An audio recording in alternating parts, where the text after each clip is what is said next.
Big Boss Marathi season 6चा final आलं. लोकांच्या मनात वेगळीच नावं होती आणि महाराष्ट्राला अचानक धक्का दिला गेला. फायनलमध्ये काटा गँगची तन्वी कोलते आणि राकेश बापट आले. राकेश बापटला स्वतःला सुद्धा शून्य कॉन्फिडन्स होता. कारण बिग बॉसच्या एकंदरीत 100 दिवसाच्या कारकिर्दीमध्ये राकेश त्याच्या जागेवर जरी बरोबर असला, तरी विशालला क्रॉस करून राकेश पुढे जाऊ शकतो, याच्यावर कोणाचाही कॉन्फिडन्स नव्हता. स्वतः ती घरात 4-5 जण होती. त्यांचं सुद्धा म्हणणं होतं, राकेश बाहेर पडेल आणि चमत्कार घडला. घर बंद करून ज्यावेळेस ते फायनल स्टेजवर आले, रितेश देशमुखांच्या शेजारी उभे राहिले.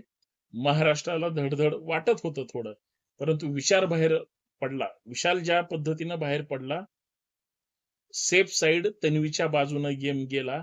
कदाचित काही लोकांना वाटत असेल, कारण ज्यावेळेस 2च राहिले राकेश आणि तन्वी, तर एक स्मार्ट चेहरा म्हणून राकेशला हे करतील. पण नाही. गेमच असतो. आणि ज्या पद्धतीनं ही लोकं खेळली आणि यांचं कौतुक करणं यासाठी की 100 दिवस ते स्वतःच्या घरातून बिग बॉसच्या घरात गेले. पण या सगळ्या गोंधळामध्ये महाराष्ट्राच्या हे लक्षात आलं नाही, की तन्वी कोलतेला निवडून आणण्यासाठी किंवा विनर करण्यासाठी बॅक स्टेजला काही मोठं षडयंत्र शिजलं का? राकेशची टॉप 2 मध्ये येण्याची सांगा चला पात्रता काय? तो मॅच्युअर्ड प्लेयर आहे इथपर्यंत ठीक आहे. पण विशालला बाहेर काढून हा गेम तसा फायनल पर्यंत जाणं अशक्य होतं आणि दोघंही तन्वी काटा गँगची प्रमुख होती. तसं तसं विशाल सुद्धा टोळी गँगचा म्हणजे म्होरक्या होता. मग हे 2 म्होरक्यांची लढाई खरं तर महाराष्ट्राला अपेक्षित होती आणि तसे सगळ्यांचे वोटिंग लाईन सुद्धा तशीच होती.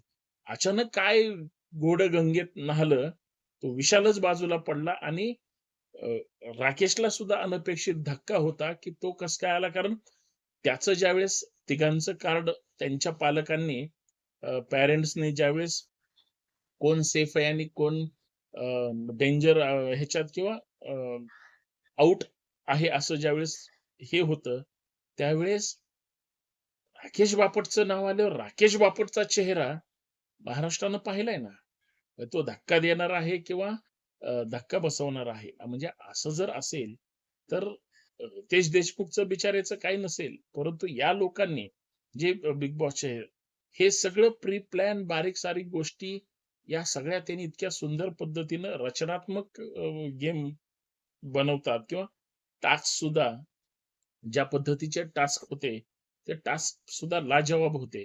पण त्याच्यात बापटनी कित्येक टास्क केलेले नाहीत. विशालने ते केले, प्रामाणिकपणे पळला. फक्त तो नॉन महाराष्ट्रीयन होता म्हणून त्याला बाहेर काढलं का? राकेश तेवढा स्ट्राँग होता का? तन्वीचाच ग्रुप जिंकला, विशालचा हरला, हे महाराष्ट्राला दाखवायचं होतं का? का बिग बॉस मराठी सीझन 6 मध्ये जे टॉप 2 मध्ये आले, यांना आणण्यासाठी काहीतरी मोठं षडयंत्र रचलं गेलं का? कारण राकेशची तेवढी पात्रता नव्हती. हा उभा महाराष्ट्र सांगतोय. हरकत नाही. तन्वीनं ट्रॉफी जिंकली. कारण शेवटी राकेश आणि तन्वीमध्ये मी जी काही 4 दिवसापूर्वी सांगितलं होतं, ज्यावेळेस टॉप 6 चा कार्यक्रम सुरू होता. टॉप 6 वर चर्चा सुरू होती, की तन्वी थेट फायनलिस्ट झाली, म्हणजे ती थेट विनर झाली, इथपर्यंत मी भूमिका मांडली होती. माझा व्हिडिओ पाहिलाच असेल तुम्ही. नसेल तर परत पहा. जुन्या तारखेचा आहे. पण मुलगी जिंकली याचा आनंदच आहे. त्याच्याबद्दल दुमत नाही. तन्वी सुंदर आहे, स्मार्ट आहे. तिनं चांगली टास्क खेळले. ती थोडी हळवी आणि भोळी होती, परंतु तिनं ज्या पद्धतीचा गेम करायचा तो तिनं नक्की केला. परंतु राकेश बापटच्या विरोधात तन्वी स्ट्रॉंग प्लेयर होती. पण तन्वीच्या विरोधात राकेश हा स्ट्रॉंग नव्हता. हे पूर्ण सत्य आहे. कारण तन्वीच्या तालावर राकेश नाचत होता. राकेशच्या तालावर तन्वी नव्हती नाचत. लक्षात घ्या. आणि मग आपल्याच ग्रुपमधल्या स्पर्धकाच्या विरोधात जिंकणं म्हणजे हे काही म्हणजे स्पर्धेचं लक्षण नाही. विशालच्या विरोधात जर तन्वी जिंकली असती, तर ही जी ट्रॉफी आता तन्वीला मिळाली ना, त्याच्यात फार मोठा आनंद वाटला असता, असं माझं प्रामाणिक मत आहे. परंतु 100 दिवसाचा प्रवास, 10-15 लाख एक छानपैकी इलेक्ट्रिक बाईक आणि महाराष्ट्रात नाव. या सगळ्या गोष्टी तन्वीला जरी मिळालेल्या असल्या, तरी तन्वी स्वतःच्याच म्हणजे ग्रुपमधल्या मेंबरला हरवून ती पुढे गेली.